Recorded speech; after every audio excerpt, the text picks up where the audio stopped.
Bienvenido a la llave de los misterios, Sello. Con su espacio Expediente Douglas Clay. Ciclo de entrevista dirigido por Enzo. No te pierdas la llave de los misterios, Sello, en su espacio de entrevistas.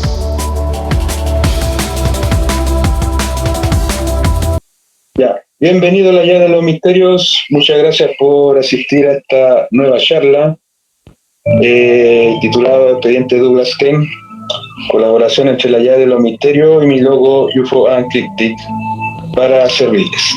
Bueno, el día de hoy tenemos en el capítulo número 4 de este espacio, tenemos al señor Milton Hurcade, y aquí voy a estar... Hurcade, no es una J. Hurcade. No es una Hurcade, no Hur. Perfecto. Hay que me corrigiendo porque esto es más que una entrevista, una charla, para que conversemos entre todos. Así que, sí. Bueno, el señor Milton Hurcade es periodista especializado en divulgación científica, con énfasis en temas aeroespaciales. Ya en 1978 él funda la CIOBI, que es el Centro de Investigación CIOBI, ya no identificados, que es una entidad civil pionera de Uruguay que funcionó hasta el año 2008. Ha tenido una experiencia de 50 años en CIOBI, ya que lo ha llevado a pulir su perfil como investigador ovniológico, y también es escritor de varios libros. Por ejemplo, Fenómeno OVNI, Desafía a la Ciencia, del año 1978, Elementos de Ovnilogía, Guía para la Investigación, del año 1989, OVNI, la Agenda Secreta, que creo que tiene un premio internacional Zurich, del año 2005, ¿no es cierto? ¿2007? ¿Está bien? Correcto, no, 2005. Ya. En búsqueda está la edición española y la edición uruguaya después. Perfecto. Ya. El siguiente libro se llama En búsqueda de ovnis reales, del año 2011. Y luego viene otro que se llama Extraterrestre, Naves y Fraudes, de diciembre del 2018, que es una encuesta a nivel internacional con con varios estudiosos de más de 22 países, ¿no es cierto? Correcto. Ya, perfecto. Te falta el último. Ya. Te falta el libro que sacó en 2023. Ya, 50 años de la Casa de OVNIs en el año 2021, dice acá. Sí. Bueno, ha dado también algunas conferencias en la Argentina, ha sido invitado por la Universidad de Buenos Aires, por la Universidad de El Salvador, por la Sociedad de Amigos de la Astronomía de Dolores, y también ha viajado al planetario, ha viajado al planetario de Montevideo constantemente, dice acá. Usted hace charlas por ahí, ¿no es cierto? Él hizo la última conferencia que hizo, la hizo en Uruguay, en el planetario, en febrero de este año, con una temática que se llamaba la investigación de los UAP en Estados Unidos y por qué ahora. Así se llamaba el tema de su charla en el planetario de este año. Perfecto, ya. Ahora está radicado en Estados Unidos desde el año 1989, pero sigue muy activo en el campo de los UAP, como se llama ahora, y mantiene una página web del Grupo de Estudios de Fenómenos Aéreos Inusuales, redactada en inglés y en español. Y como último beta por acá, es asesor honorario internacional del Centro de Identificación Aeroespacial de la Fuerza Aérea Argentina. Así que tu extenso currículum, y la verdad la cosa, que sea muy bienvenido por acá, don Milton, a la llave de los misterios. Muchas gracias, Enzo. Primero que nada quiero agradecerte a ti por esta gentil invitación y a todos los participantes, no solo de Chile, sino que supongo de algunos otros lugares de América Latina y quizás también de España. Para mí es una ocasión muy especial porque es la primera vez que me pongo en un contacto directo con chilenos. El único contacto que tuvimos hace años, aparte de epistolar, era la recepción y lectura de una publicación hecha por estudiosos serios de Chile, que se titulaba La nave de los locos. Que los buenos temas desde hace años lo deben reconocer esa publicación. Y bien, pero esta es la primera vez de un diálogo directo, por eso me gusta mucho. Y si ustedes me permiten, para ubicarnos al presente, me gustaría hacer un poquito de historia brevemente, y entonces quisiera decir algunas cosas. Por ejemplo, casi todos saben de que el tema OVNI comenzó en 1947. El caso Kenneth Arnold es el punto inicial de este tema. Y allí la Fuerza Aérea de Estados Unidos creó primero un plan o proyecto Signo para investigar el asunto. A ciertas autoridades o jerarquías de la Fuerza Aérea no les gustó la conclusión del proyecto Signo, y entonces lo siguieron con uno que le llamaron Grudge, que era algo así como inquina o enojo. Esto tampoco funcionó bien y finalmente entra el proyecto más famoso de todos hasta el día de hoy, que fue el proyecto Blue Book. Blue Book simplemente es un catálogo, y en este caso era un catálogo de las denuncias de OVNI que hacía la gente.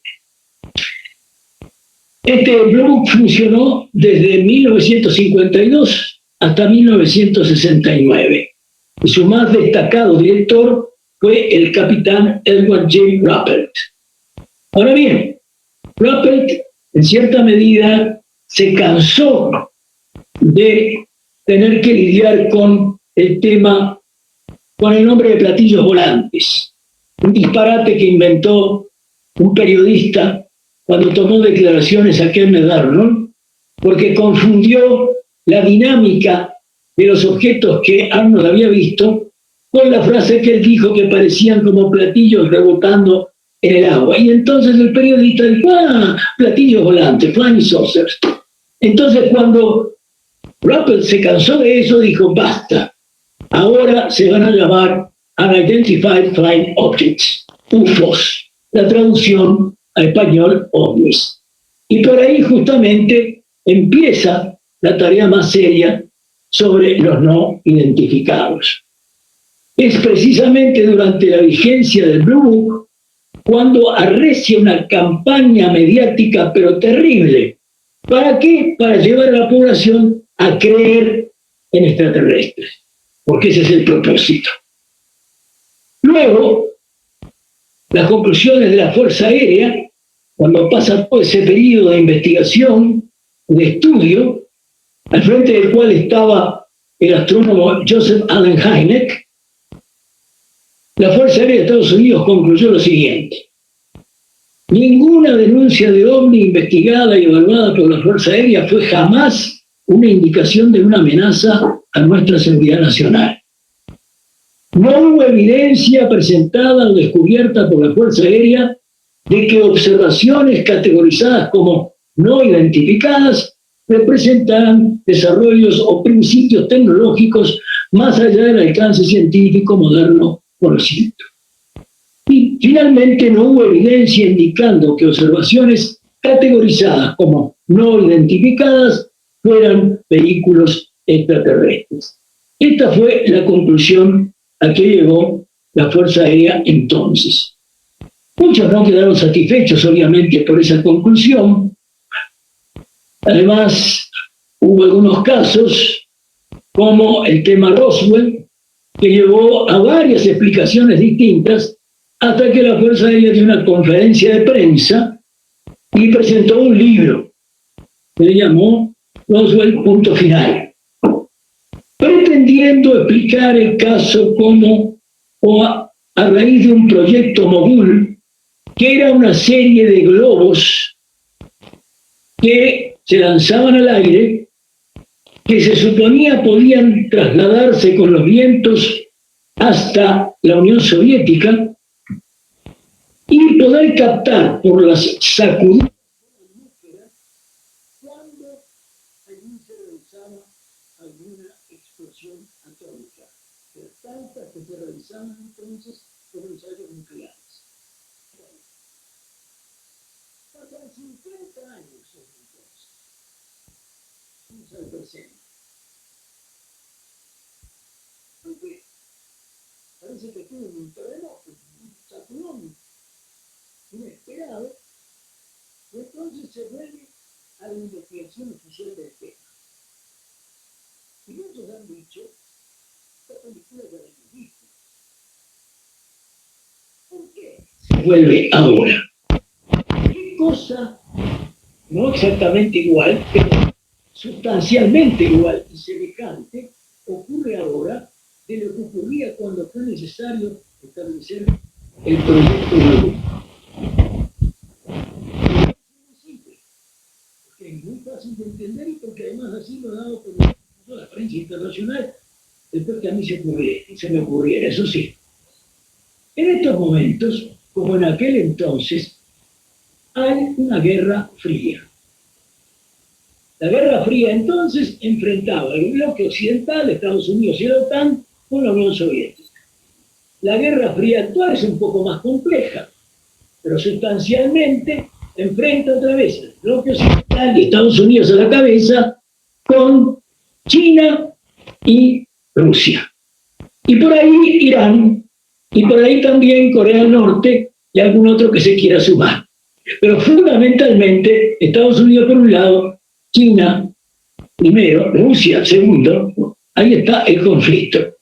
Y no quepa duda alguna de esto porque justamente Estados Unidos ha abierto un nuevo lugar donde abastecer a sus barcos militares, etcétera, cerca de Taiwán, porque Estados Unidos tiene un compromiso desde el inicio con defender la soberanía de Taiwán.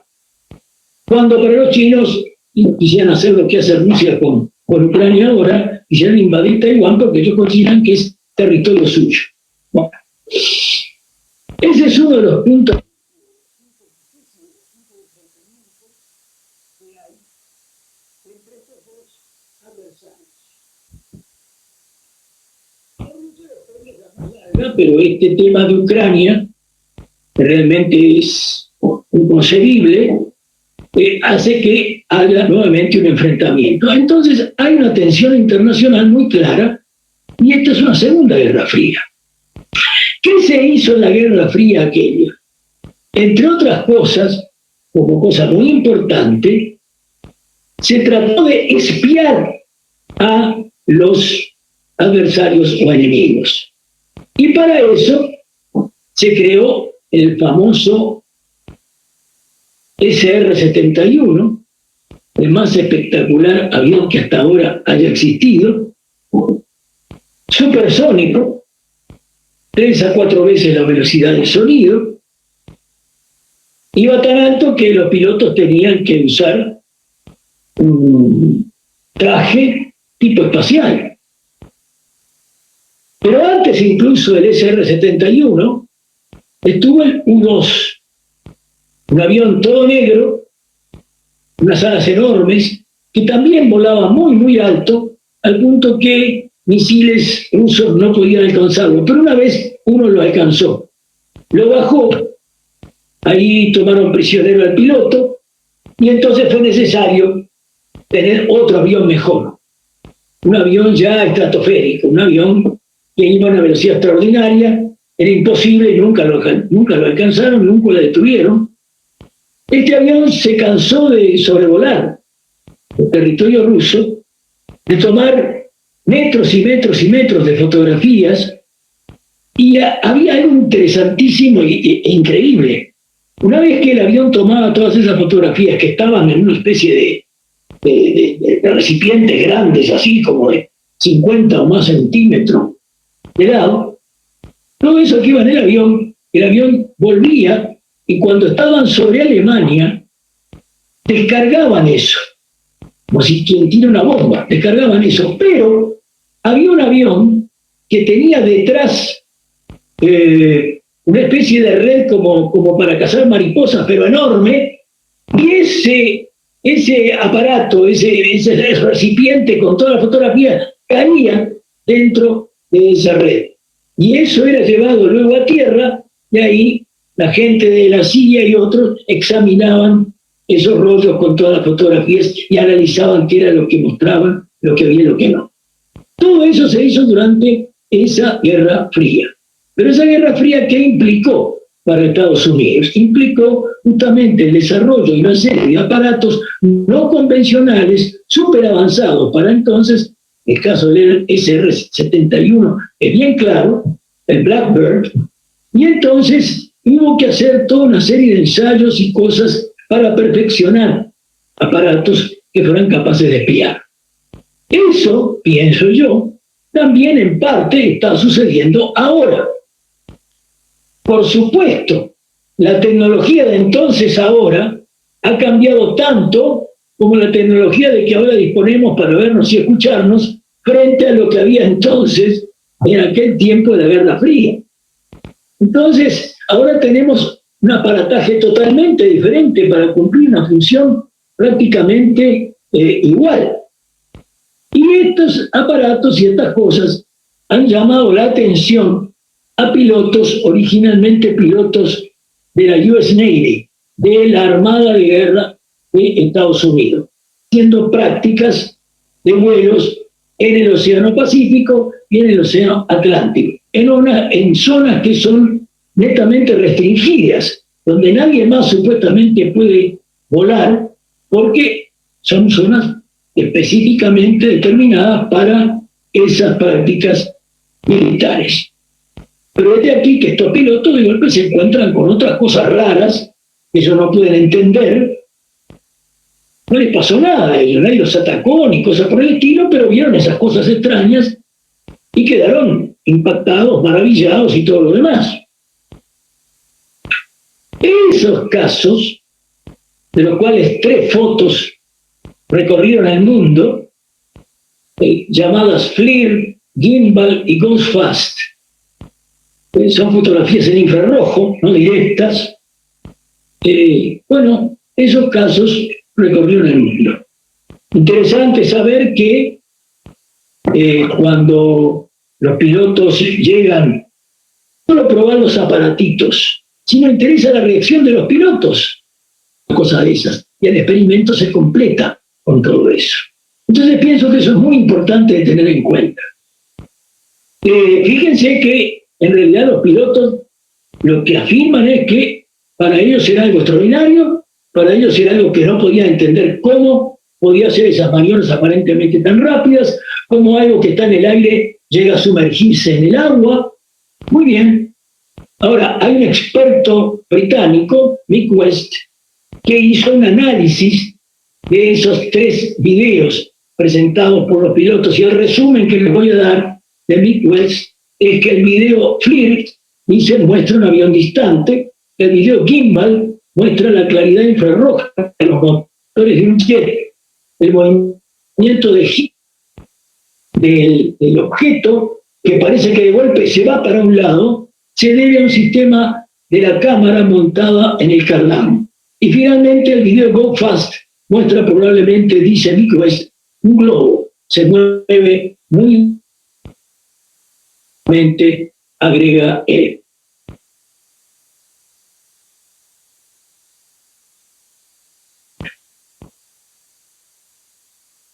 Pero son videos viejos.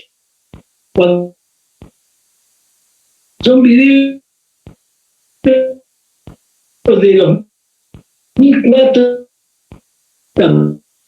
y 2015.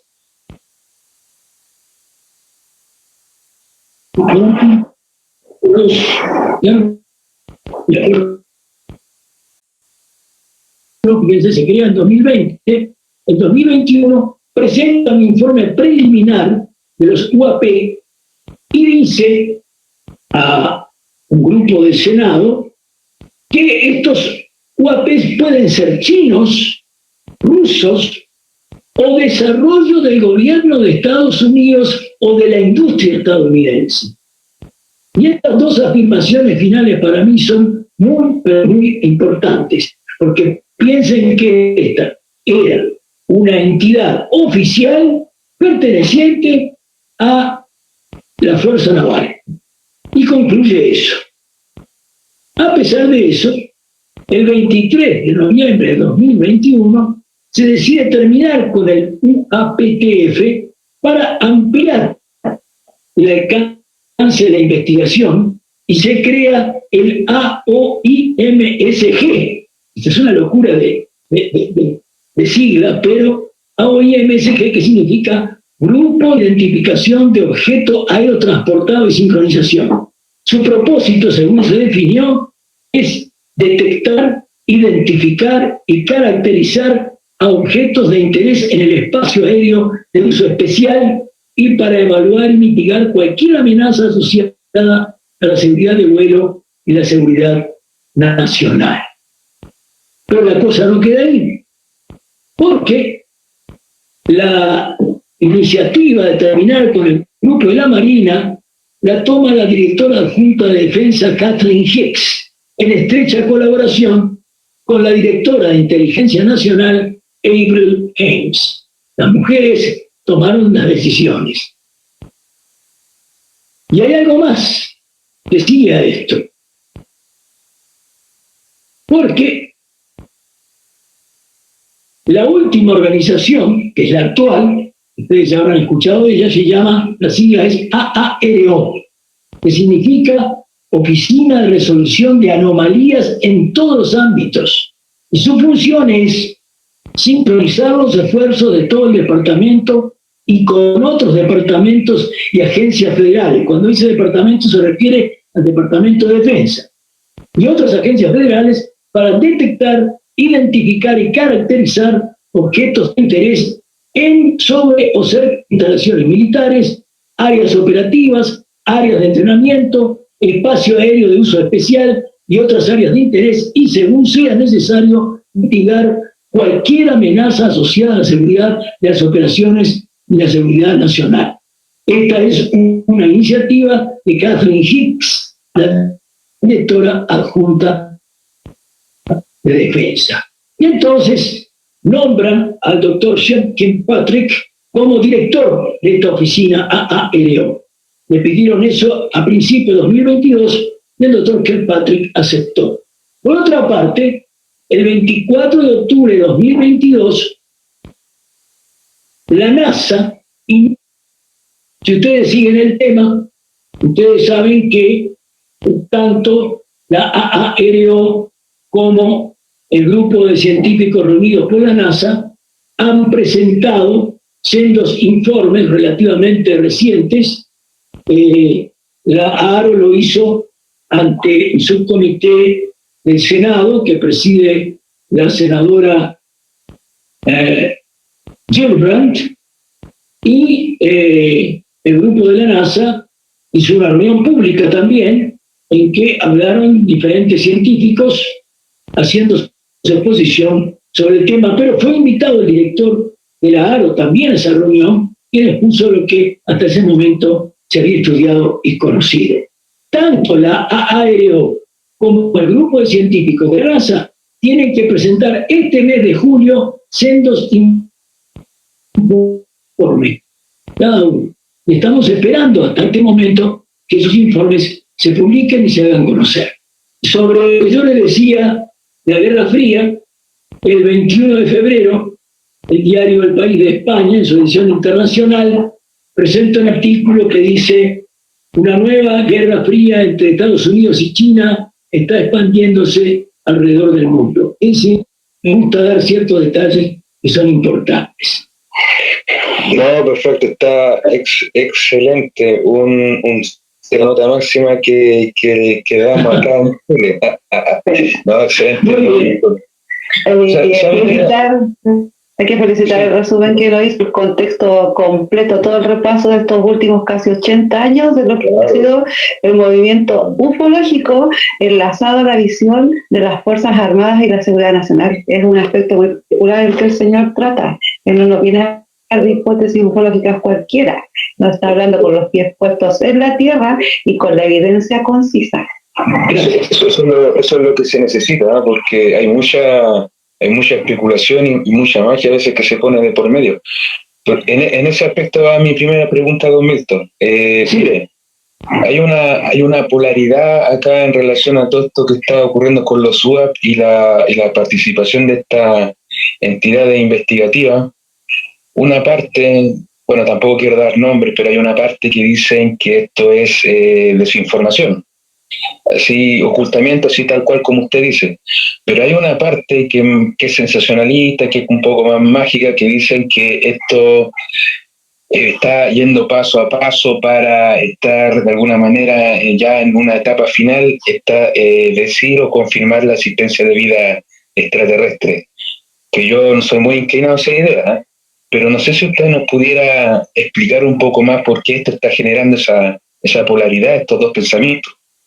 Bueno, la realidad es que esa polaridad se creó a partir de que en aquel tiempo anterior, en el tiempo de los años 50, etcétera, donde estaba el Blue Book funcionando, hubo también dos tendencias dentro de la propia Fuerza Aérea que era encargada del Blue Book. Hubo quien, cuando saltaron los primeros casos, especialmente a partir del caso Arnold y el tipo de objetos que él vio, un alto funcionario de la Fuerza Aérea de Estados Unidos dijo: tenemos que saber más lo que están haciendo los hermanos Horten, los alemanes. Tenemos que averiguar más sobre los proyectos de los nazis. Pero otro general vio el tema desde otro enfoque y dijo: qué bien que nos viene esto. Vamos a empezar a decir que son, como lo dijera Donald Keyhoe, autor de dos famosos libros, entre ellos uno que se leyó en toda América Latina, Platillos voladores de otros mundos. Vamos a decir que son, porque entonces no se iba más lejos que de Marte o Venus o por ahí. Son interplanetarios. Y la idea prendió. ¿Por qué? Porque hubo un ametrallamiento de publicaciones y de libros y revistas, etcétera, impulsando esa idea. Y desde entonces han habido, con crecimientos y decrecimientos, dos reacciones fundamentales entre el público. Unos que han creído que sí, son extraterrestres, ya otros dicen estar entre nosotros, ya hay 3, 5, 12, 17 razas distintas, en fin. Y los otros que dicen: momentito, señores, momentito, no tan rápido, despacito por las piedras, porque científicamente nada de eso hasta el día de hoy está demostrado. Por lo tanto, es una suposición, es una hipótesis que puede recibirse como tal, sí, pero hasta ahí. Entonces, esta polarización que ahora pasa de vuelta o se manifiesta otra vez no es nada nuevo. Pertenece o ha ido siempre adjunta. Decir que, por ejemplo, no se trata de extraterrestres, no significa, y esto me gusta aclararlo muy bien, que no haya posibilidad de vida en tantas otras partes del universo. Sería muy extraño, sería prácticamente absurdo que nosotros los humanos fuéramos los únicos habitantes de toda esta inmensidad cósmica. Pero hablar de vida, por un lado, puede ser a nivel microbiano como con un alto desarrollo, poco menor, igual o superior a nosotros. Y todas esas posibilidades pueden darse. El problema está planteado en cuanto a lo que significa las enormes distancias, las distancias realmente siderales, para que una civilización inteligente, altamente desarrollada, pueda venir hasta nosotros, visitarnos como quien va a visitar a la tía, después se va y vuelve y se va y está. Porque ¿dónde se registra todo eso por los astronautas que están permanentes girando alrededor de la Tierra en la Estación Espacial Internacional y que son de distintos países? ¿Dónde se registra esto en los múltiples satélites que distintos países han puesto en órbita? Y que podrían... Eso no aparece. Entonces es muy extraño que algo venga del espacio exterior y no aparezca, no se vea. Porque cualquier meteorito, que no es más grande que un granito de arena y un poquito más, hasta nos hace una traza luminosa en el cielo al penetrar la atmósfera. Entonces, hay que pensar calma ese tipo de Claro. cosas. Correcto. Eso es lo mismo esa es la misma postura que tiene, ahí estuvimos comentando un poco de Carrion Sí, respecto está bien. a uno de los capítulos de una serie que se llama UFO que pasó por el DirecTV. Bueno, él es más o menos, digamos, más o menos a su misma línea. Él dice que él no es cerrado a que haya vida extraterrestre en el universo, dentro de todas estas galaxias, de este firmamento infinito Sí. que es bastante extenso, Sí. pero él se limita a lo que la evidencia, Claro. que hay vida extraterrestre en nuestro Que planeta. falta, la prueba que Se falta. busca, Por otro lado, es imposible negar la posibilidad de que algún día, quién sabe cuándo, una civilización procedente del espacio haga algún tipo de contacto con nosotros. Primero sería lógico que fuera un contacto como lo han buscado hasta el día de hoy y lo siguen buscando, la búsqueda de inteligencia extraterrestre a través de elementos tecnológicos con grandes antenas, etcétera, para detectar alguna señal que indique, aquí nos está mandando un mensaje, aquí hemos dado con una civilización inteligente.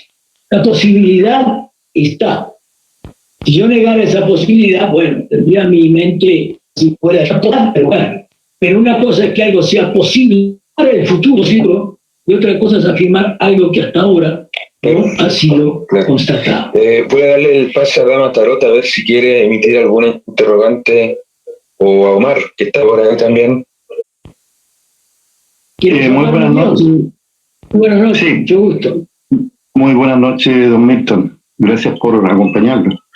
Mire, lo escuché atentamente, he tratado de escribir algo por acá.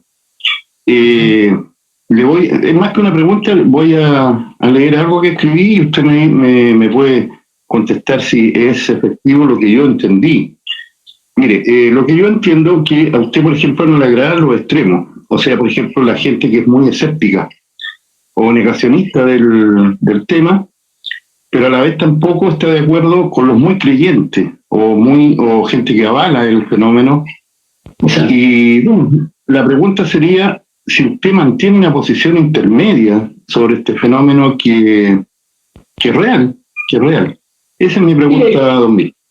Sí, el fenómeno es real, pero cuidado, al decir real, no quiere decir que estemos afirmando que efectivamente hay algo extraño, porque una de las definiciones oficiales que se dio y que me pareció excelente es que lo unidentified, lo no identificado, es momentáneamente no identificado. Eso significa que finalmente tiene que terminar siendo identificado. Que no es una característica propia de aquel fenómeno que se ha visto, el ser no identificado, sino que eso es un aspecto inmediato cuando alguien hace un reporte, una denuncia de UAP, pero luego con el proceso de análisis y estudio, eso tiene que terminar por identificarse. Ahora, hace poco yo escribí un artículo en que puse que yo no estaba de acuerdo con el entusiasmo de aquellos que anidan en la fantasía y el misterio, impulsando la idea de lo extraterrestre, pero que tampoco yo padecía de ufobia. Junté las dos palabras como ufo o fobia, y puse fobia, porque hay gente que dice aquí no hay absolutamente nada, y por tanto no hay nada que investigar. Y obviamente esa es una posición muy radical con la que yo no estoy de acuerdo, porque me parece tan anticientífica como la otra. Yo creo que esto demanda de nosotros una actitud objetiva, una actitud pensante. No todo a veces está solamente en reunir información, por cierto, valiosa, pero también está, por lo menos en mi caso, con toda la experiencia que tengo tras mío, en elaborar pensamiento, en tener capacidad de análisis. A veces tenemos datos por aquí, por allá. ¿Qué sentido tienen? ¿Cómo se ordenan? ¿Cómo tienen o no una cierta lógica? ¿Y qué nos permite concluir? Y ese es un proceso mental importante. Y el investigador serio, o por lo menos el interesado serio en el tema, tiene que poderlo hacer.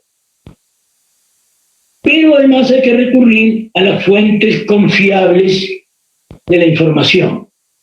Si a mí me vienen con el no sé cuánto liberal y otros pasquines que hay por ahí, que su objetivo es vender. Entonces, obviamente, son no escandalosos, pero casi. Es decir, tienen que ponerse, son sensacionalistas, porque eso atrae público, por eso hace que se venda la cosa. Es normal, pero cuando hay necesidad de tener información segura y cierta, primero que nada hay que ir a fuentes oficiales.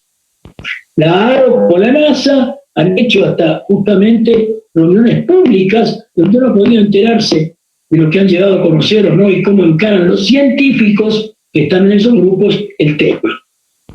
Ir a documentación, ir a páginas que proceden de universidades, porque todo eso es material serio de fuentes serias y confiables.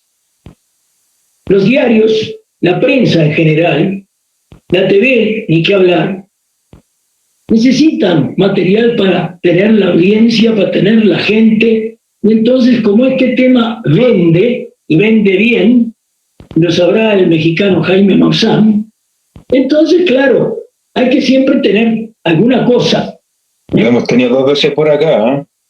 Y bueno, si yo digo que este metal, esto es una parte de un ovni, lo tengo yo aquí en casa, y bueno, de repente mañana lleno de cámaras acá delante de la puerta de mi casa para hacerme un reportaje. Y yo no nos muestro, no, mostrarlo muy así de lejos y nada más porque no puedo. Y eso funciona porque vende. Entonces, el receptor de ese tipo de material tiene que pensar 2 veces, pero esto será así, realmente será así, es tan fácil eso. Y bueno, entonces, el principio de parsimonia, el principio de la demostración necesaria, el rasero de Ockham, la hipótesis más simple, seguramente es la más acertada, cuando se necesitan varias suposiciones y acumular uno con otro para explicar algo, eso no funciona científicamente. Perfecto. Otra pregunta. Adelante. Voy a ver si alguien más quiere preguntar. Le voy a saludar al Gustavo. Hola Gustavo, ¿cómo estás? Me quiero saludar por ahí. Y Gustavo Merino, lo estoy viendo aquí. Gustavo Merino, sí. Parece que le está conduciendo en este momento. Bueno, y está Beto Medel igual, que por ahí está escuchando. Ajá. Beto, ¿estás por ahí o no? Parece que no. Ya. Entonces tú me corriges si yo no me equivoco, pero cuando vi Medel de apellido, ¿no? Un jugador de fútbol. ¿Famoso? Sí, Medel? sí, Gary Medel, el defensa. Estuvo en Valencia, Inter de Milán. Sí, famoso. De la generación dorada de Chile. Sí. Sí. Okay. Bueno, el Omar parece que quiere repetir el plato. A ver. Sí, quería hacerle la última pregunta para que los compañeros también participen. Ahí está Beto, que es ufólogo, y hay varios más. Mire, don Milton, recapitulando una idea que usted nos planteó sobre la posible Guerra Fría, que no es posible, sino que realmente la estamos viendo. Es real. Claro, es real. Una Guerra Fría entre los posibles ejes mundiales que se han formado, que Estados Unidos con China, ahí entra también, ¿cómo se llama? Rusia, la Corea del Norte y demás. Sería la posibilidad, por esta Guerra Fría, que podríamos estar viendo fenómenos anómalos donde estas potencias, grandes potencias, estarían tratando de usar sus prototipos, a lo mejor de alta tecnología. Sí. ¿Algo así, don Milton? Sí, sin duda, claro que sí. Es decir, fíjate una cosa, Estados Unidos tiene que, como dije, espiar, estar atento, además, ¿qué están haciendo los chinos, por ejemplo? Tienen que desarrollar ciertos aparatos, pero aparatos que, si lo ven los chinos, no sepan lo que son, porque si no, no tiene gracia. Entonces, tienen que desarrollar aparatos, tienen que probar aparatos que primero que nada, ¿dónde los van a probar? En el propio territorio nacional. No van a ir a otro lado para probar. Entonces, todo eso tiene su sentido y su razón de ser. Lo mismo estarán haciendo los otros de los otros, pero es evidente que eso está allí planteado. Ahora, por otro lado, tenemos que andar con cuidado respecto de lo que pueda surgir en próximos días, porque el 26 de julio, como dije, el Subcomité de Seguridad Nacional de la Cámara de Representantes de Estados Unidos va a tener una audiencia sobre fenómenos anómalos no identificados. Y de esa audiencia van a participar 3 individuos. Entre ellos destaco al excomandante Freiburg, que fue uno de los pilotos que se pegó tremendo susto cuando vio algo, y este señor David Grush, que ha aparecido ahora como uno que dijo que sí, que hay artefactos no humanos, que hay cadáveres no humanos, pero resulta que este señor no tiene una sola evidencia de todo eso. No dice, mira, acá tengo un par de fotos que me han dado los que me dijeron esto, mírenla. No, nada. Entonces, ese tipo de información aquí en Estados Unidos se le titula hearsay. ¿Y hearsay cómo se traduce? Como chisme. Fulano me dijo tal cosa, Mengano me dijo tal otra. Yo voy a la televisión y declaro todo eso. Como si yo supiera algo de eso, pero realmente no sé nada, porque además no tengo evidencia ninguna. Este señor también va a estar ahí, en ese subcomité. No sé qué va a poder presentar allí, si es que algo más de lo que habló por televisión. Pero además, este señor, que aparece como un whistleblower, o sea, un informante, o podríamos traducirlo muy vulgarmente como un soplón, va a decir cosas que no han sido dichas por otros, secretos, y que va a revelar. Este señor, primero que nada, antes de ir a la televisión a hacer esas declaraciones tan interesantes, o atractivas más bien, fue al propio Pentágono y pidió autorización para decir esas cosas. Y como es un civil, le dijeron, no hay problema, él puede decir lo que quiera, es civil. El Pentágono no va a ser responsable de lo que él diga. Y mañana él dice, bueno, pero yo descubrí que, no, porque ahora se descubrió que los tripulantes de los ovnis son tortugas, pero tortugas inteligentes. Y no hay que lo diga, al Pentágono ¿qué le importa? Esa es la diferencia, ¿verdad? Que existe. Pero, sí, estoy de acuerdo con usted, Omar. Estamos en esa Guerra Fría y ojalá que este tema no sirva de excusa para pasar de fría a caliente. O que se articule que estamos bajo una amenaza extraterrestre y entonces hay que tomar medidas y pim, pam, pum. Empezamos a los cañonazos de los misiles, quién sabe para qué. No. Pero, por otra parte, a mí me parece que debemos estar con la mente muy fría y pensando muy bien para dónde apunta todo esto. Yo creo que en esta reunión con legisladores se van a llevar un chasco muy grande. Pero ojalá se lo lleven para que entiendan mejor que la cuestión no es que el gobierno oculte, que el otro oculte, porque fíjense una cosa, pensaba cuando escuchaba muy atentamente a este señor Grush diciendo eso, me llamó la atención dos cosas que me llamó la atención. Vieron que en ningún momento él dice,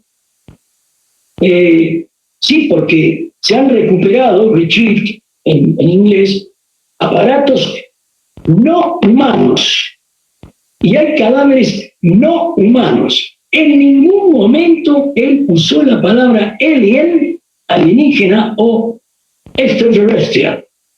Para nada. científicos no humanos. Esa variante a mí me ha llamado mucho la atención. Yo no sé si quiere decir no humanos o quiere decir más bien inhumanos. Es una cosa distinta, porque pueden ser humanos inhumanos, pero entonces apuntamos para otro lado, pero es algo que a mí me llamó mucho la atención, porque yo vi todo el reportaje, de cabo a rabo, todo grabado además. No, pero es curioso, este hombre en ningún momento dice cadáveres, aliens, extraterrestres, ETs, no humano, non-human. Bueno, alguna razón ha de tener para decirlo de esa manera. Perfecto, don Milton. Correcto. Alberto, a ver, ¿ahí parece? ¿Me escuchan o no? Sí, te escuchamos. ¿Me escuchas? Perfecto, ¿qué tal? Si no había podido entrar cuando me habías dado el paso ahí a poder preguntar. Y bueno, saludar a don Milton, darle las gracias por estar acá con nosotros, compartiendo, así que lo estaba escuchando. Me estaba haciendo un poco de ejercicio, ¿sí? Por eso no voy a entrar. Me gustaría hacer quizás alguna reflexión sobre lo que está planteando. Yo conozco, no he tenido la suerte de leer sus libros con Milton, sin embargo, más o menos he visto algunas publicaciones, más o menos, y por lo que nos ha conversado acá, su línea de pensamiento. Primero quería hacer una cápite ahí, porque se habla de la hipótesis extraterrestre. Yo he porfiado mucho con esto, porque yo siento que parte de la ufología seria incluso ve la hipótesis extraterrestre como algo que ya ha ido quedando más en los años 50, 60, 70, 80, si se quiere, para pasar a un paradigma nuevo, digamos, de posibilidad extraordinaria incluso, pero no necesariamente la hipótesis extraterrestre. A mí me llama mucho la atención la majadería que tienen algunos para seguir hablando de la hipótesis extraterrestre cuando se supone que se ha tratado de ampliar el espectro de investigación o de hipótesis que se están dando. Y ahí es donde vemos, incluso desde décadas anteriores, a un Jacques Vallée que ya ha empezado a hablar del tema dimensional, al mismo Heine que también tenía un poco esa visión. Entonces, creo que hay otro abanico de posibilidades también, más allá de la hipótesis extraterrestre, que yo, de todas maneras, no me atrevería a descartarla al 100%. O sea, creo que, ¿por qué no, digamos? Pero creo que hay líneas de pensamiento que incluso la han dejado atrás para pasar a otras. Lo otro, quería saber su opinión sobre, hasta ahora hemos hablado un poco del aspecto militar, ¿no es cierto?, de los elementos furtivos, tecnología furtiva que tiene Estados Unidos. Yo siempre me hago la misma pregunta: si Estados Unidos es capaz de crear máquinas, Estados Unidos y quizás algunas otras potencias, China, Rusia, máquinas que pueden llegar a confundir a los mismos pilotos y que pueden hacer cosas extraordinarias, ¿por qué Estados Unidos tiene Nueva York con un nivel de violencia y delincuencia como nunca antes visto? Por ejemplo, cuando podríamos entonces Estados Unidos hacer una maquinita que vaya y se meta donde están todos los delincuentes y tener un catastro de todo esto y acabar con la delincuencia, si tienen máquinas extraordinarias. Entonces, ¿por qué Rusia, que tendría que tener las mismas máquinas, le está costando un mundo para poder terminar con la guerra con Ucrania, que se le suponía que podía ganarla en 2 meses? Y no, se le está alargando increíblemente porque, bueno, Ucrania tiene la ayuda de la OTAN y, bueno, esto se ha ido complicando. Sin embargo, China y pueden llegar a tener máquinas extraordinarias que podemos pensar que pueden ser ovnis. Eso a mí me llama la atención y quiero ir a ver su opinión con respecto a eso. Otra cosa, no sé qué pensará de Avi Loeb, que viene del mundo académico, del mundo científico, y que está planteando, diciendo cosas que también parecen que fueran de locos, ¿no? Porque él dice que, de hecho, hace poco, él fue en una expedición a buscar unos restos de, él dice, posibles elementos foráneos, ¿cierto? Exactamente, creo que en las costas de Papúa Nueva Guinea, ahí es donde fue a buscarla. Entiendo que están en los análisis y se va a hacer un paper con respecto a eso, pero él intuye, lo ha dicho abiertamente, incluso ha escrito sobre este tema, de la posibilidad de elementos extraños, justamente no humanos, porque él dice abiertamente, incluso extraterrestres, y que puedan lanzar estos tipos de sondas a la Tierra. Entonces me gustaría alguna opinión sobre Aviloer, si usted tiene, que ojalá no sea diciendo que está loco, porque eso creo yo sería un poco fácil, ¿no? Yo no creo que Avi Loeb está loco, yo creo que Avi Loeb es un ávido buscador de dinero. Y con su historia, primero que nada, del Oumuamua, ha reunido ya millones de dólares, lo que nos podría tener a usted, amigo Medel, y a mí. Y sigue en esa onda, porque él dejó su cargo de profesor de la Universidad de Harvard, aunque él siempre pone la universidad por delante. Yo llamé por teléfono directamente a la Universidad de Harvard, al departamento de física. Me atendió una persona, lo he puesto incluso en la página web del UAPSGGPAI, con los teléfonos, incluso si alguien quiere corroborar lo que digo, y pregunté, el proyecto, por decir el nombre o la cuestión de Oumuamua, ¿es de la universidad o es del profesor Loeb? Y las personas que me atendió me dijo, no, ese proyecto no es de la universidad, es del profesor Loeb exclusivamente. Es una diferencia muy, muy grande. Yo creo que Loeb, muy simpático, muy parlanchín, está para hacer dinero a rajatabla. Y le va mucho mejor que siendo profesor de la universidad, por supuesto.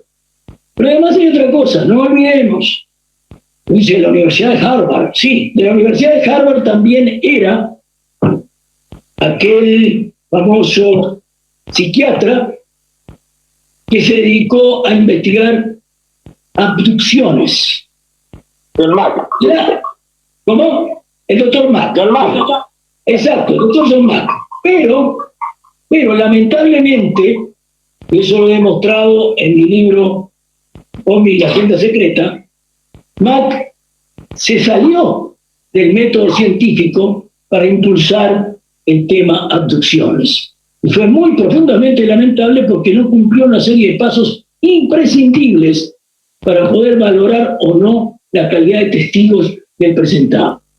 Lamentablemente, Mac falleció en Gran Bretaña en un accidente de tránsito, fue atropellado por un auto, una cosa muy triste, pero le erró en el procedimiento. Y una de las cosas más graves fue la contaminación, como se le llama técnicamente. Es decir, la señora, y mayormente eran mujeres las abducidas, cosa curiosa, sí, la señora, más la otra señorita, más la otra de allá, más el otro de aquí, más la otra. Bueno, todos abducidos, qué bien, vamos a hacer una reunión social con los abducidos. Y entonces allí la contaminación es tremenda, porque uno dice una cosa, otro dice otro, y cada vez se entrevera más la historia fundamental que cada uno por separado podría tener acerca del tema.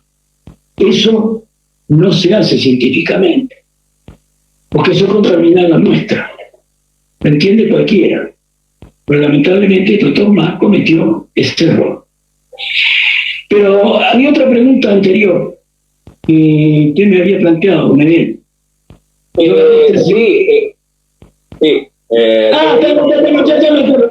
me acuerdo. Lo de la violencia en Nueva York. Mira, ese es un tema político, netamente político.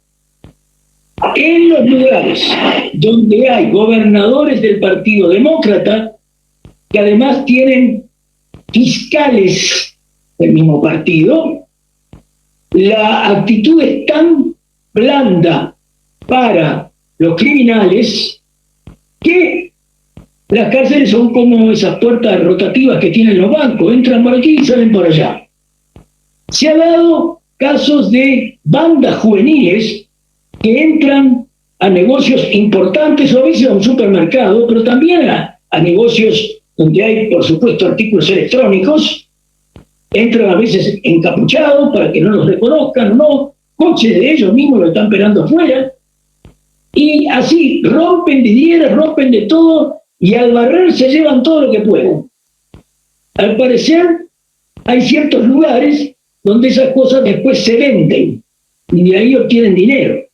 Pero esto es prácticamente pan de todos los días en lugares como la otrora hermosa ciudad de San Francisco, en California, al punto tal de que importantes compañías están cerrando y siguen cerrando locales. La gente bien se queja de no, vamos a tener que ir 2 millas, 4 millas para ir a comprar lo que compramos siempre aquí. Pero la compañía ha cerrado porque se hartó de soportar los saqueos de estas bandas y nadie hace nada al respecto. Eso no tiene nada que ver con el desarrollo tecnológico avanzado de ciertas empresas y corporaciones muy importantes como IG, Lockheed Martin, Northrop Grumman, Raytheon y otras.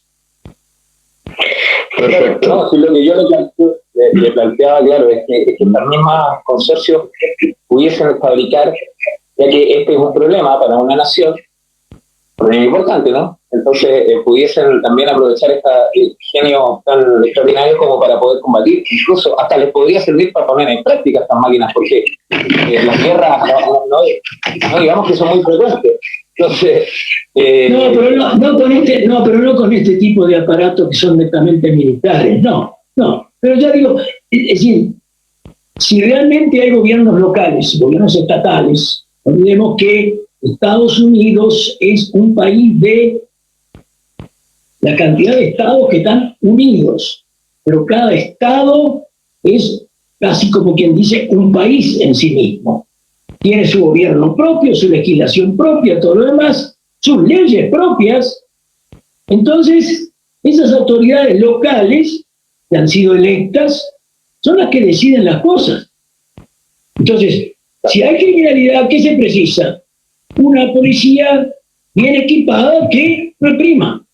Pero como esta gente ha estado haciendo campañas hasta para quitarle fondos a la policía, entonces, bueno, ahí tenemos el terreno de nadie, donde cualquiera puede hacer cualquier cosa.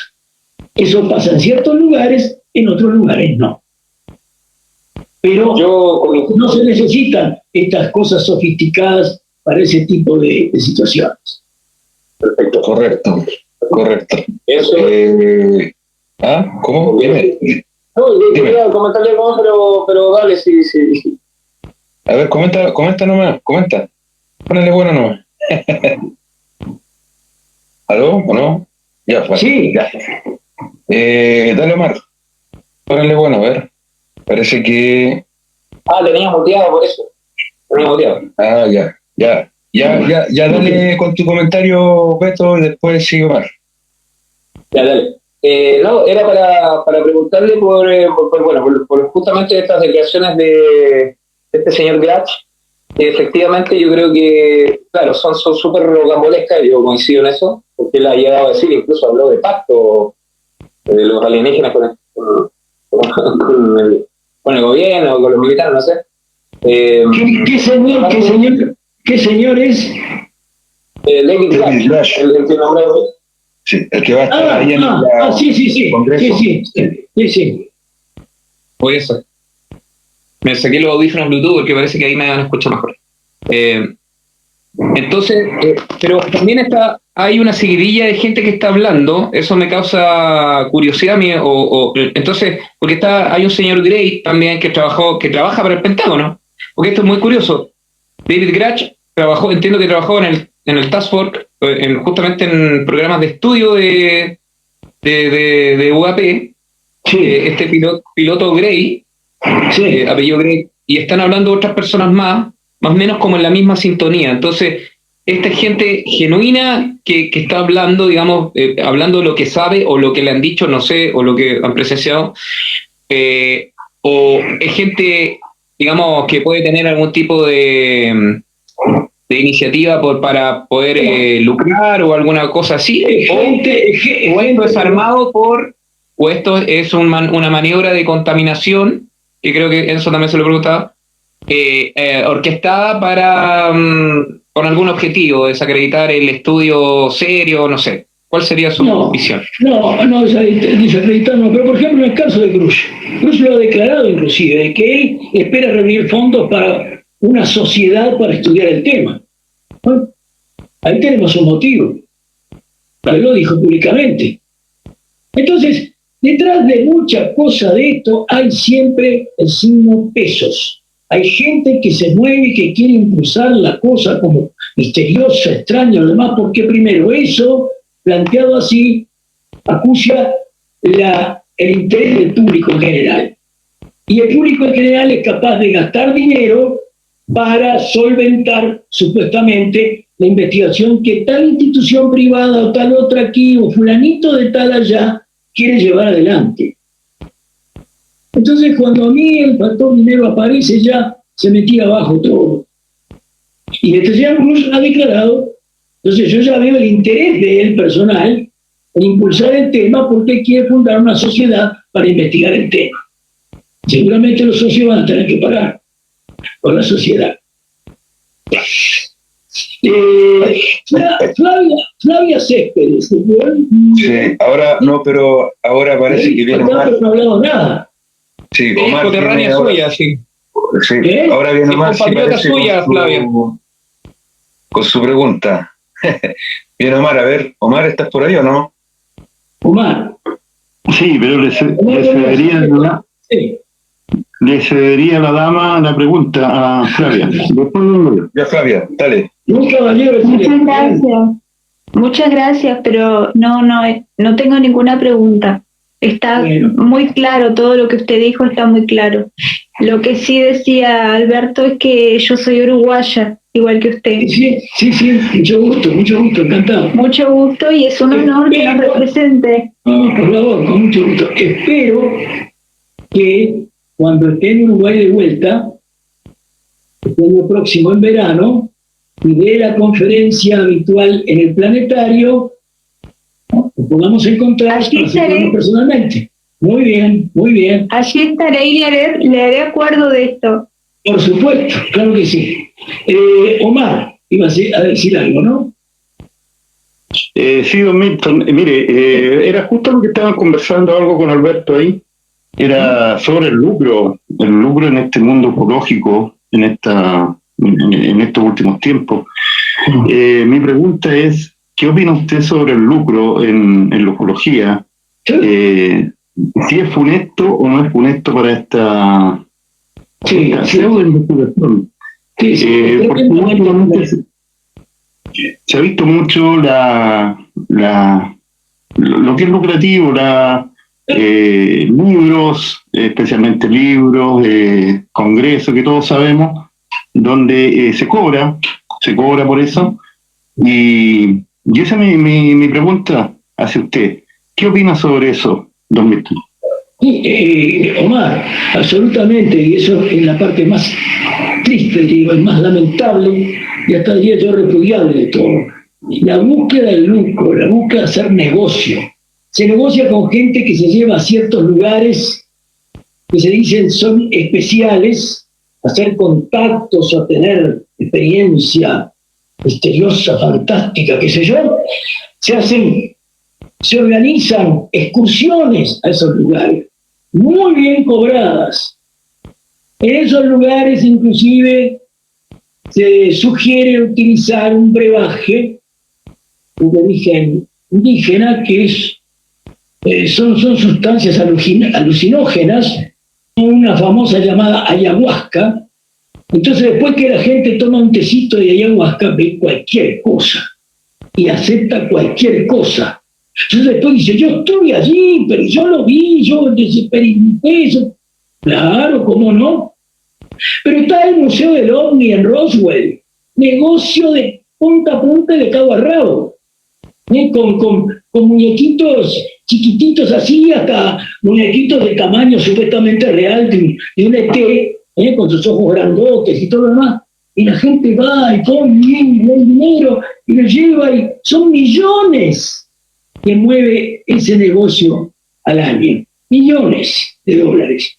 Entonces, esto se lucró desde el principio.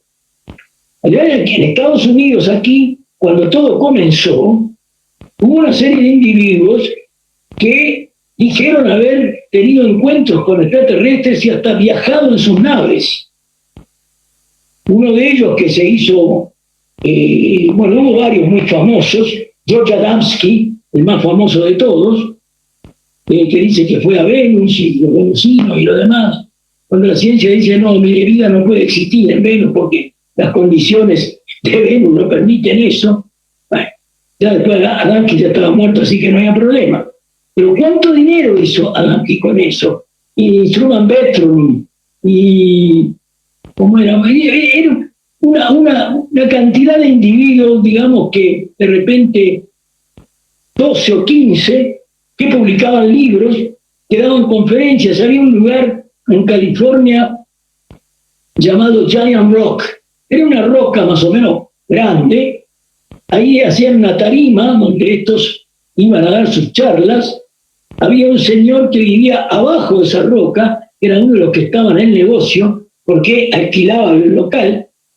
Y allí habían sillas, la gente se sentaba en las sillas y hasta alquilaban los grabadores. Cuando entonces se usaban grabadores, alquilaban los grabadores o vendían las cintas magnéticas para grabar. Así era todo. Y después cada uno de estos que habían viajado y que habían estado en contacto con los extraterrestres, de unos nombres rarísimos, bueno, todos estos tenían su pequeña mesita con sus libros y ahí seguía el negocio y el negocio. Hubo dos, Silas Newton y el otro, ¿cómo se llamaba?, que se presentaron como científicos y qué sé yo, y hablaron de la caída de un objeto en Aztec, Nuevo México. Todo falso, pero en el momento impresionaron, hasta que al fin y al cabo, especialmente uno de ellos, terminó preso, porque había falsificado cosas y todo lo demás. En fin, era un criminal suave, pero criminal al fin, terminó preso. Entonces es larga la historia de los individuos que han buscado hacer dinero a expensas de este tema. Y es una lástima, pero es así. ¿Por qué? Porque la gente es curiosa, porque la gente quiere saber. Y si nadie habla claramente, tiene contacto con la gente para decir lo que corresponde, la gente apela a cualquiera que diga algo para decir, no, este sabe, mirá que dijo tal cosa y tal otra.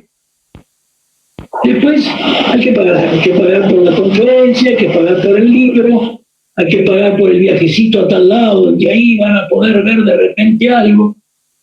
Recuerdo lo que me contó un lamentablemente fallecido, un muy conocido periodista uruguayo, que se hizo el gasto de ir desde Montevideo hasta Perú con equipo de camarógrafo y con todo lo demás, que todo eso cuesta, porque el señor Sixto Paz Wells, que se da el lujo de recorrer América Latina con su cuentito de su contacto con los ganimedianos, de los cuales recibe mensajes telepáticos y todo lo demás, pero viaja 2 por 3 a Ganímedes, tiene una especie de ascensor que va y viene. Bueno, este cuentista o cuentero, resulta que le había dicho a este periodista, venga nomás, venga hacia Perú, que usted va a ver ahí donde yo lo lleve, que usted va a ver la cuestión, va a poder filmar y lo demás. Y en una de esas, en una montaña que hay ahí, ve una luz al arriba de la montaña que viene bajando, y dice, mire esto. Y que resultó ser un muchacho en moto. Me decía este periodista, dice, cuando vimos lo que era y lo filmamos y todo, lo quería matar poco menos al desgraciado este. Dice, porque el dinero que nos costó y nos gastamos para ir hasta allí con el camarógrafo y con todo lo demás para filmar algo, resulta que, además él dijo, no, ahí mire, que después se fue. Y era el muchacho con una moto. ¿Cómo son esas cosas, verdad? Gente sin escrúpulos que el asunto es hacer dinero. Y punto. El tema le sirve. Claro, lo que pasa es que Omar le hace esa pregunta porque él es un detractor del lucro. Él tiene... Está bien, pero muy bien. Tiene un fundamento...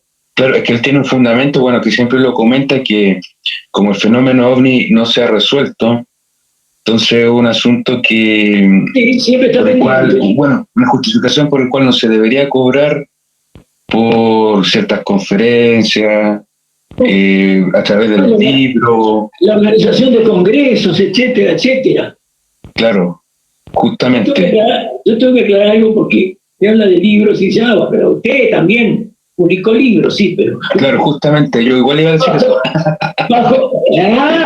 No, pero encantado de explicarle bajo qué condiciones. Y tengo que hacer historia con eso. El primer libro, Fenómeno OVNI, Desafío a la Ciencia, ocurrió de la manera siguiente. El estudio de la Universidad de Colorado, cuando la Fuerza Aérea quiso sacarse de encima el tema de seguir estudiando el tema, dijo, bueno, que una universidad lo estudie y que haga su dictamen. La Universidad de Colorado andaba necesitando dinero, aceptó su dinero, que no fue mucho, y apareció un profesor de física, muy respetado al momento, el profesor Camden, y se armó un equipo. Claro que este equipo tenía un secretario que a poco de empezar hizo un memorándum que decía, nuestro objetivo es para el público dar la impresión de que somos un grupo absolutamente objetivo, pero en el fondo no esperamos encontrar absolutamente nada raro. Y marcó una pauta para todo el grupo de científicos que estaba reunido antes de que incluso terminaran o concluyeran algo. Inclusive el director de ese grupo hizo un informe que lo puso al principio de un libro cuando incluso el estudio no había terminado. Un disparate. Entonces yo reaccioné frente a eso y escribí ese libro, Fenómeno OVNI, Desafío a la Ciencia. ¿Cómo salió el libro publicado? El diario El País, de Montevideo, Uruguay, cumplía, si no me equivoco, 50 años y organizó una serie de ediciones especiales sobre distintos temas. Yo tenía este manuscrito, este borrador del libro, me presenté y dije, miren, yo tengo un libro acá que hable con el señor fulano de tal. El señor fulano de tal era dueño de una librería. Fui a su librería, tuve que ascender a un medio piso porque ahí tenía su escritorio, me presenté y dije, mira, tengo esto, así, así. Bueno, déjemelo, lo voy a leer, venga de aquí semana y media y le digo qué hacemos con su material. Y ahí quedó. A la semana y media fui y me dice, nunca leí una cosa tan seria como esta sobre el tema. Sí que lo publicamos. Salió publicado. A mí no me costó nada. No tuve que pagar por la publicación, que eso cuesta muy caro. Pero salió publicado, fue el primer libro. ¿Cuánto dinero en royalties gané por ese libro? Unas chirolitas, unos pesos nomás. Y pasaba por una oficina, de repente había 10 pesos, de repente había 5, de repente había 20. Poca cosa, y eso fue todo. No viví nunca del tema, rechacé siempre viví la experiencia del tema porque no era mi cosa. Después aparece Guía para la Investigación, y ese libro lo costeé todo yo.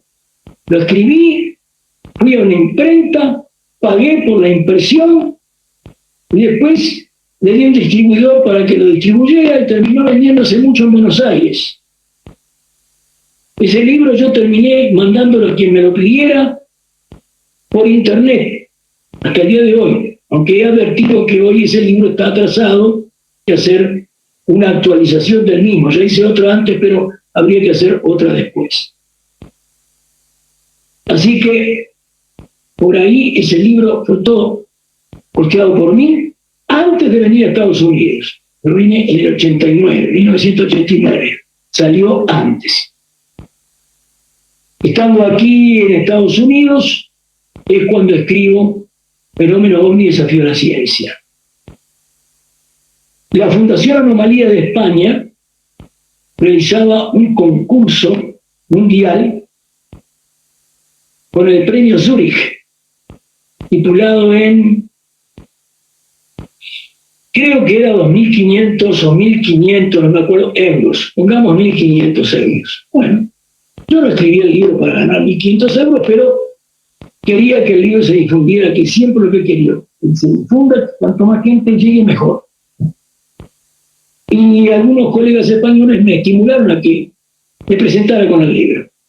Bueno, afortunadamente mi libro ganó ese concurso y la Fundación Anomalía publicó el libro en España, en esas publicaciones que se hacen contra pedido. O sea, se procesa el material Si alguien lo compra, se le imprime y se le lleva. Pero ese libro nunca estuvo en librerías. Así que mucha gente que no estaba conectada a la Fundación Anomalía ni se enteró de eso. Ahora, ustedes dirán, bueno, pero usted recibió los 1.500 euros, que entonces ya era importante, el euro se cotizaba mejor que el dólar. Pero no, porque entonces los amigos de la Fundación Anomalía me dicen, bueno, Milton, así, asado, felicitaciones, ¿no? Queremos hacerte un pedido especial, tú sabes lo que es estar en este tema, luchar como nosotros por la verdad, que aquí, que allá. ¿Tú no estarías dispuesto a donar el premio que te hemos otorgado? Y yo le dije, sí, cómo no. Así que yo ese premio ni el olor le tomé. ¿Por qué? Porque ese premio quedó para la Fundación Anomalía. Después de eso, creo que fue cuando escribí In Search of Real UFOs, en búsqueda de los ovnis reales, principalmente teniendo como base los llamados fenómenos luminosos anómalos. Cierto tipo de fenómenos que se dan, por ejemplo, cerca del área de la cordillera, que se dan en algunos lugares de Argentina, por ejemplo, y muy conocido a nivel internacional en Gjesdalen, Noruega. Fenómenos luminosos que tienen determinadas características que yo he estudiado teóricamente en función de los testimonios de gente de los distintos lugares. Marfa, en Texas, es otro lugar famoso de esos. Y bueno, en base a eso, y al aporte de un astrofísico italiano, el doctor Massimo Teodorani, elaboré ese libro que inclusive tiene un capítulo escrito directamente por el doctor Teodorani. El cual usted está publicando varias veces en Facebook, ¿no es cierto? El mismo, ¿no? Teodorani, sí. Ahora, sí. Después ocurrió, bueno, pero ese libro a mí me costó casi $3.000 para que lo imprimieran. Y resulta que yo con la esperanza de que ese libro se iba a vender en librerías. No, los señores lo publican, lo entregan a pedido, y allí quedaron. Yo me mandaron creo que 10 para distribuir entre amistades y gente interesada en el tema y lo demás, y el resto nada. Y lo que yo he ganado con ese libro es nada, he perdido como la guerra. Viene entonces la edición de Uruguay de OVNI, la agenda secreta. ¿Y cómo ocurre esa edición? Un amigo, el señor Artigas, es el dueño de una de las más importantes empresas impresoras de libros en Uruguay. Yo me encontraba en Montevideo, lo voy a ver, hablo con él, le digo, mirá, yo tengo esto, así, le mostré el libro publicado en España, digo, ¿tú no te animarías a publicarlo acá? Entonces fue genial porque su empresa se conectó con los españoles de la Fundación Anomalía. Los españoles se portaron excelentemente porque le mandaron todo el material original que ellos prepararon y elaboraron. Así que prácticamente fue simplemente tomar ese material y volcarlo a las máquinas de ellos, solo que en esa ocasión el doctor Teodorani hizo un prefacio al libro, escribió, y así fue publicado en Uruguay. Entonces mi amigo, y yo te lo publico, claro, 500 ejemplares, tendría que haber publicado 1.000 porque 500 no alcanzaba, pero 500 ejemplares. Entonces le dije, mira, si tú me lo publicas, estás poniendo trabajo, estás poniendo máquina, estás poniendo material, papel, tinta, lo demás, lo que del libro pueda salir como ganancia son tuyas como pago mío por publicar el libro. A mí lo que me interesa es que el libro se difunda. Y así salió en Uruguay ese famoso libro. Que después un compañero de GEPAL fue capaz de llevarlo a versión digital y esa muy barata se puede adquirir o gratis, yo creo, por Amazon. Y yo creo que con esta historia de los libros Sí. Los otros los he publicado en Amazon porque no me ha salido nada publicarlos. Ya. Pero esto le demuestra que en lo personal yo no uso los libros para vivir del tema ni cosas por el estilo. Lejos de todo eso. ¿Usted se considera un escritor o no, Milton? Yo me considero un escritor porque viene un poco de mi experiencia como periodista. Ah, okay. Pero yo me considero un escritor que me gusta escribir. Me gusta Ya, escribir. me gusta escribir. Ya. Ah, sí. Usted supo que hace 3 años atrás salió un informe acerca de la aplicación de las luces de Marfa allá en Texas, ¿no? Como luces de automóviles. Sí, De hecho, era luces de automóviles. Sí, pero es una aplicación muy trillada que no sirve, porque las luces son otra cosa, se dan en ciertos momentos, y los que las han visto y han filmado y todo lo demás dicen, no tiene nada que ver. Hay una carretera que va de Presidio a no sé qué otro lugar, que está hacia el fondo, mirando en perspectiva del lugar donde se dice, este es el lugar de observar, y pasan las luces de los automóviles. ¿No? Pero eso no puede llevar a confusiones para nada, con luces que están mucho más acá y que se mueven de otra manera y que van para adelante y para atrás, para arriba y para abajo. Eso no hay automóvil ni vehículo que lo pueda hacer. Además, la historia de las luces de Marfa viene de la época en que no había automóviles ni luces como hay ahora para poder confundirse con una cosa de esa. Ah, perfecto. Y las personas que dan esa explicación ni siquiera fueron a Marfa para decir, hemos estado allí, nos pasamos toda una semana, pasando frío, pasando calor, y lo único que vimos fue que no vimos más nada. O aprovechamos para consultar a gente del lugar o gente que va allí para ver qué vieron, que nos dieran sus fotos, que nos mostraran sus cosas, a ver qué se recogía. Es la misma gente que pretende solucionar los fenómenos luminosos anómalos que se dan en el Valle de Gedalen en Noruega.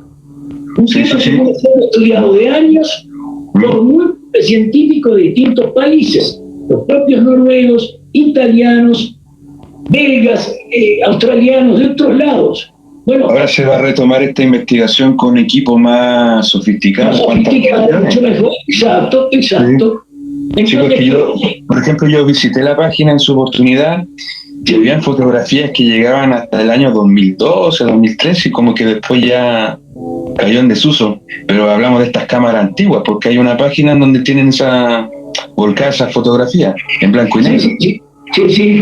No, pero ahora va a ser en colores y va a ser con toda la tecnología actual, con nuevos aparatos de detección y todo lo demás. Tío Dani ha escrito y hablado de todo eso. Entonces, negar el asunto porque toman una foto, que ya es una foto emblemática, y es una foto de, aparentemente, un vehículo sobre unas montañas o colinas que rodean el lugar, y esa foto la toman como la explicación de lo que ahí se ve. No tiene nada que ver. Pero yo les he dicho a esta gente, bueno, pues ustedes están en Europa, ¿por qué no se animan a ir hasta ahí, hasta Gedalen? No tienen que incluso atravesar el Atlántico para ir a Texas. Vayan ahí, están en Europa. No. Los casos los solucionan tranquilos de su poltrona. Bueno, ese tipo de investigador tampoco me satisface totalmente. Claro, hay que ser minucioso en esto. Hay que ser minucioso, hay que ir a donde están los testigos, hay que hablar con ellos, hay que tomar una serie de datos metódicamente, etcétera. Pero además, ir al lugar, llevarse las cámaras que quieran y otros instrumentos, y bueno, ir, medir, tomar, detectar, filmar. Ahí está. Entonces después me van a decir, no, sabes que tenía razón, efectivamente, hay esas luces que se dan ahí, porque aparentemente incluso hay una explicación natural. Es una zona rica en cobre, que transmite electricidad, y en hierro, y esas luces no se ven en cualquier época del año, se ven preferentemente en invierno con muy bajas temperaturas. Entonces, bueno, sí, hay que ir bien abrigado. Jaime, siendo viejito, fue ahí muy bien abrigado para ver esas luces. Entonces, y si no, mejor no hablar. Porque no corresponde desautorizar a científicos, no cualquiera, a científicos de distintos países que han estado con misiones especiales para estudiar todo eso. Correcto, don Milton, ahí encajamos, pero perfectamente. Oiga, Dama, ¿quiere opinar algo, no? Dama. Dele.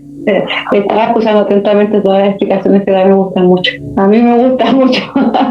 No sé si a los fanáticos de los extraterrestres les gustará, pero a mí me encanta. Yo quería solo, si podía retomar el tema anterior, porque a mí me quedó una pregunta. Entre todas las cosas que he leído, usted ha hecho un alcance súper puntual que yo he tratado de buscarlo acá, pero es muy difícil en nuestro país, en Chile, en cuanto a lo que sea investigación documental, como dice usted, archivística y un sinfín de cosas. Usted dice que abramos los ojos porque, por ejemplo, en Estados Unidos relacionamos todo lo que podía ser el ambiente militar específicamente con la Fuerza Aérea o con el Ejército de Estados Unidos, cuando esto podría tener más cercanías con la naval, con la Navy. No. La Fuerza Aérea estuvo al principio, el Ejército nunca entró. Ahora es la US Navy. Claro, y eso se lo he leído a varios, investigadores que dicen que nosotros, por ejemplo, acá en Sudamérica enfocamos a veces el asunto con los militares y probablemente también tenga que ver más con la Armada, el asunto de los objetos voladores. ¿Qué me dice de eso? No sé, porque la Armada aquí entró porque eran pilotos de la Armada los que lo vieron. Hubieran podido ser pilotos de la Fuerza Aérea. La vez anterior, hace 50 años, fueron pilotos de la Fuerza Aérea. La Armada, silencio. O sea que, porque, cuidado, no hay que olvidarse que, no sé hasta qué grado está superada, siempre hubo una rivalidad entre Fuerza Aérea y Armada. ¿Ok? Siempre hubo una rivalidad. Entonces, esta vez la Armada dijo, nosotros vamos a investigar. Y se han quejado de que la Fuerza Aérea está en silencio.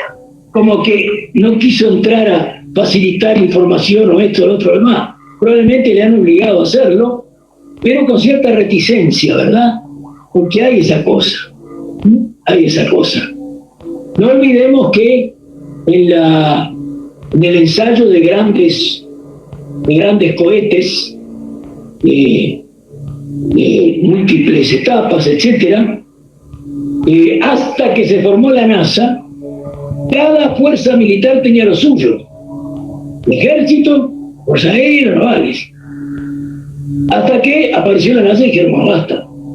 Hay un solo ente oficial que se va a dedicar a este asunto. Si no, era quien tiraba mejor y quien tiraba antes y quien tiraba después y cómo le iba. Y eso fue así. Entonces, a veces esos pequeños detalles que se pueden escapar también de repente tienen algo que ver. Pero en estos momentos con la ARO tampoco es la Armada, sino que es el Departamento de Defensa, que abarca a todos.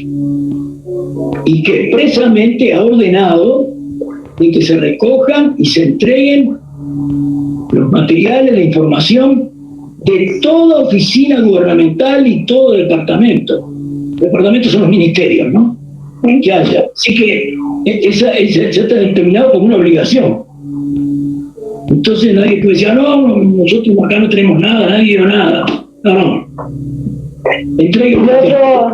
Y lo otro tomando cola de lo que preguntaba Beto, el Alberto Medel, que no le respondió, es que como hay mucha gente hace el alcance de que si estos países tienen todas estas tecnologías, por ejemplo, ¿por qué Rusia no le ha ganado a Ucrania? ¿Por qué no han salido los ovnis que supuestamente tiene Rusia? Eso era lo que preguntaba el Beto, y lo que preguntaba mucha gente. ¿Por qué entonces si tienen tecnologías tan avanzadas no ganan las guerras o no se imponen dentro del ambiente? No, vean que lo que pasa es que... Ese negocio.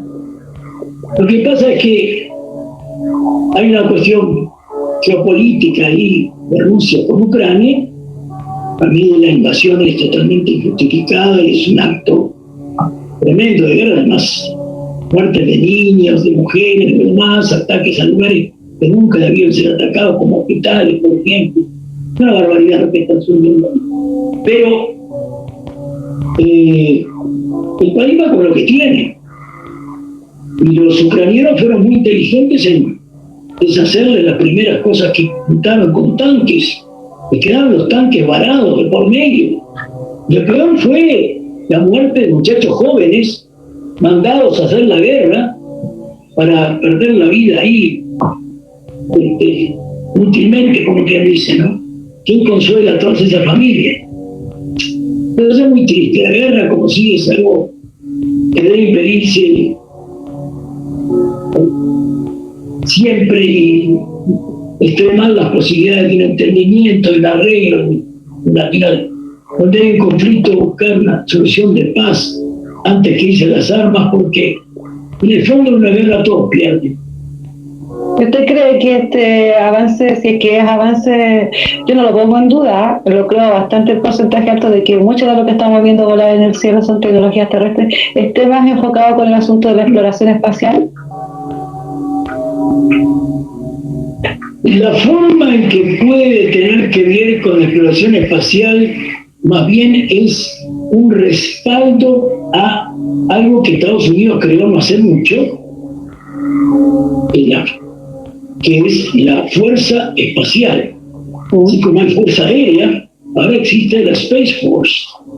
Entonces esto puede ser un poco un respaldo para que se ponga más fondos multimillonarios para reforzar la fuerza espacial. Puede servir para eso. Muchas gracias por respondernos a todos. Un gusto, como les digo nuevamente, de compartir. Yo voy a hacerle la última pregunta a don Milton para que cumplamos con el tiempo reglamentario. Son en realidad dos preguntas en una. Mire, James Carrión le tiene cierta desconfianza a personas que estuvieron en inteligencia y que repentinamente saltan a hablar acerca de ufología, o personas que están muy asociadas a organismos gubernamentales y que se meten con grupos investigativos que se dedican a este asunto del ovnis y como la MUFON, y que de alguna manera en cierto grado quieren influir o dominar estos grupos. Él dijo que fue en el año 2019, se reunió con Robert Bigelow, estaba Jack Vallée y Harold Puthoff. Y bueno, Harold es peligroso. Sí, en ese momento Robert Bigelow quiere de alguna manera tomar, así, esa es la manera en la cual yo lo entendí, que quiere dominar un poco el tema de la información que divulga MUFON, y para ello le va a estar inyectando cierta cantidad de dinero, y James Carroll le pregunta a Bigelow de dónde sale ese dinero. Él no le contestó y él averigua que venía del Departamento de Defensa. Y luego él dice que hay que tener cierta suspicacia cuando el gobierno interviene mucho o la inteligencia interviene mucho en estos grupos que se dedican a la investigación, porque pueden ser ocupadas para desinformación. Ya, esa es como mi primera pregunta. Y la segunda es que... Si la contesto ahora y después me hace la segunda. Ya, dale. Muy brevemente, yo comparto en buena medida lo que él dice, porque sí, si hay alguien que estuvo, mejor dicho, en algún organismo de inteligencia militar y después, así como ciudadano privado, entra a un grupo así, asado, etcétera, y trata de liderarlo, maneja opiniones. Quien está en muchas cosas y ha sido militar retirado sigue siendo militar. Hay que tenerlo en cuenta. Y va a estar bajo ciertas órdenes, de cualquier manera. Puede decir, sobre esto puede hablar, sobre esto no. Y algunos de ellos pueden ser muy bien agentes de ese organismo de inteligencia que justamente van a infiltrarse en grupos para influir, largando ciertas ideas que le interesa a la inteligencia que estén en boga o que la gente las considere o todo lo demás. Claro. El caso más claro fue el de la famosa National Investigation Committee on Aerial Phenomena, NICAP, o NICAP, como decíamos nosotros en español, que por mucho tiempo la lideró Donald Keyhoe, que era un militar retirado de la Infantería de Marina.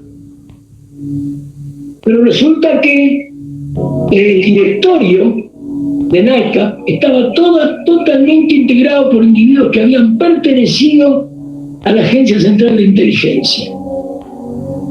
Entonces, cuando uno constata eso, no lo constaté yo, lo constataron antes perfectamente otras organizaciones estadounidenses, investigadores privados, dijeron, pero entonces, la CIA es la que maneja los datos sobre el tema que eran publicados en un boletín que a nosotros en Ciudad nos llegaba todos los meses, pero que uno creía que era de una institución privada que empleaba un grupo de gente interesada.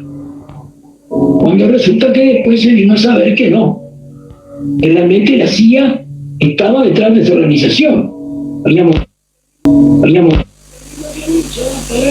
justamente largado las ideas que interesaban a Claro, justamente te genera un efecto dominó, pues, sale más cosas, se larga más chica en torno a esta magia que se usa en relación al tema extraterrestre, que se usa para cubrir otro objetivo. Ahora, la otra pregunta es, en la conferencia que dio la NASA, se puede ver que casi la mitad del tiempo la toma John Kirkpatrick. Sí, John sí, casi la mitad de esta conferencia lo habla él. Y más que la NASA se vio más que nada como, no sé, como un grupo novicio en este tema, porque le hacían preguntas muy básicas a Kirkpatrick, como por ejemplo ese video que mostró de estas 3 luces blancas que se movían, y en el fondo se ve claramente que hay una estrella, una de estas especialistas que va a trabajar en esta investigación no supo identificarla. Entonces, sí, en base al método que explicaba la NASA y el método que explicaba la ARO, la verdad las cosas que son formas de investigación que no están muy alejadas a lo que ya llevan haciendo las agrupaciones, así como, no sé, el CEPA, el TIDOVNI, el CEFORA y estos grupos que están asociados a la Fuerza Aérea. Yo no sé si ellos van a llegar a conclusiones, digamos así, más novedosas a las que han llegado ellos. Claro, ellos van a contar con tecnología a lo mejor de vanguardia, como los satélites, aparatos, sensores más sofisticados, pero yo no sé si van a llegar a otras conclusiones que de alguna manera van a ser más extravagantes, van a generar alguna radicalización en la comprensión del fenómeno.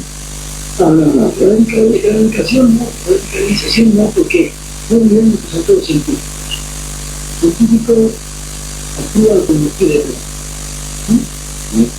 Entonces, algo van a decir que, no sé, actúan los ciudadanos, porque esperando tener una expectativa que esto me permitió tanto la gente de la NASA, ser científicos a nivel internacional, como la ARO, que van a dar sus informes. Vamos a ver qué dicen. En la parte en que los informes no son secretos, porque la parte secreta va para los legisladores, pues vamos a enterarnos de algo, de una cosa un poco más sustancial. Y ahora, en el periodo en que se han dedicado a investigar el tema y estudiarlo, ¿a qué han llegado? Se sorprendida. Y uno de ellos, a las 10 de la mañana, el escándalo de Estados Unidos es la hora de Washington, tiene que adaptar la hora de ustedes, que tenemos una hora de diferencia con Chile, por ejemplo, aquí donde yo estoy. A las 10 de la mañana, el escándalo de Estados Unidos empieza el miércoles 26 esa reunión con esta gente, son legisladores también, que quieren saber, vamos a ver en qué termina esa reunión, a la que está invitado este señor Bush. Antes de que eso le comente la segunda parte de lo que está hablando, y de lo que yo puedo seguir en las informaciones de los ufólogos de este grupo de Twitter UFO, lo que está detrás de la desclasificación, ellos hablan mucho de que la ARO no tiene un código como una especie de llave. Dicen una cosa así como que la ARO tiene un nivel 15 y que la información realmente está en niveles 50 y hablan de una cosa que se llama la compartimentación de la información. Eso es cierto, pero también es cierto que Jean Kirkpatrick planteó eso ante el subcomité del Senado, y que la presidenta del subcomité del Senado dijo: me voy a encargar de eso para que ustedes puedan tener toda la información que les guste sin barrera ninguna. Por eso queda. Perfecto. Excelente, don Milton. Yo, bueno, como quedan 2 minutos para las 12, yo quiero agradecerle infinitamente por haber venido a compartir 2 horas con nosotros. Pero entre los dos, sí, volando, sí. Y no, la verdad, la cosa es que impresionado con la información técnica que usted maneja, y esperamos tenerlo a futuro para de alguna manera tomar un poco el hilo conductor de esto de cómo se usa la ufología para trabajar proyectos de alto secreto. Pero contento con esta charla, así que muchas gracias por venir. Ojalá podamos repetirla a futuro. Y el agradecimiento a ustedes por la paciencia de escucharme durante tanto rato. Espero haber sido útil, haber contestado todas sus preguntas. Claro. Los jóvenes, como siempre, me escriben por una 0458@.2.com lo que sea. No, yo por acá debo decir igual que Lenson, agradecerle su tiempo, como dice él, y la oportunidad por fin de conocer a personas, la disposición que tiene siempre a responder. Yo puedo darte de esto, puedo darte de aquello. A mí me sucedió que puedo tener contacto por correo con usted y usted siempre dispuesta a responder las inquietudes. Así que un placer, de verdad, haberlo escuchado. Como le digo, en persona se plantea, porque una cosa es lo que uno puede leer y sacar deducciones de lo que lee. Lamentablemente las lecturas son interpretativas, a escuchar desde la boca del mismo autor que escribe aquello que nosotros incluso a veces no lo interpretamos. Así que un abrazo gigante. Gracias a todos, un gran abrazo, pues a nuestros hermanos de Chile, y se nos en cualquier momento. Pero ya saben por esa dirección electrónica que les di, pues también quiero hacer aquí. Hasta pronto. Muchas gracias, don Milton. Muchas gracias. Gracias a ustedes. Ha sido muy amable. Gracias, muchas gracias.